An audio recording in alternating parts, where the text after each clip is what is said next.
AppleJack was the most popular in my last post. I would like to address. Celesta isn't the villain. She is overworked and too concerned with keeping her ponies safe to mourn over her students. She needs them to help her protect those in need. Once again, this is my AU. I quite liked AppleJack's original look, but I'd like her to look a bit more like her parents. Like Apple Bloom. She has a stronger jawline and often cuts the fur or hair off her hooves to make chores easier around the farm. As it is easier to wash mud off, she keeps her mane and tail in a braid for ease. I wanted to keep her hair tied up and I always thought AJ would look good in braids. She has her dad's hat and her mum's hair ties as they were passed down to her when they passed. They bring her comfort so she is rarely seen without them. The hat is old now and worn. Rarity has offered to fix it, but AJ likes it as is. She is a stubborn mare with strong back legs, but is very onset to the point. She comes off blunt and at times rude, but she means well. She is working with Dash to help her understand when she should be honest and when to sugarcoat things. Due to being brought up on a farm, she has had a very healthy diet, so she doesn't eat sweet foods very often. Pinky understands this and often makes AJ carrot cakes as they are less sweet,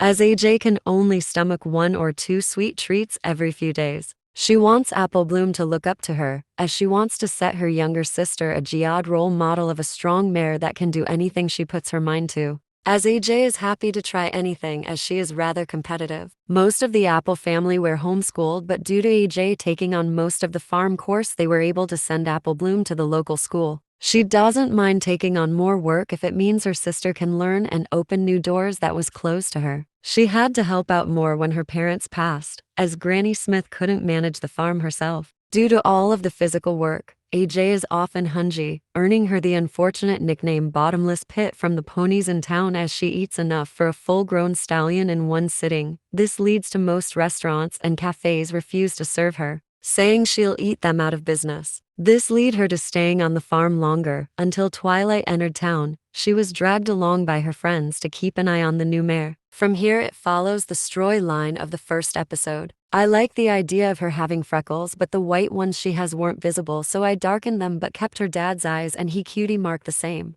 While you're still here, I'm going to talk a bit about the royals. Celesta isn't the villain, as most rulers and commanders. In reality, they don't mind losing a few lives to save millions. And that's what the princess thinks. She had already trapped Luna in the moon when her sister was overtaken by Nightmare Moon. Celesta is very tempered due to her connection with the sun, so she can come off as cold, but she just has other things on her mind. Once again, Celesta is not the villain. She is a royal trying her best to keep her people flourishing.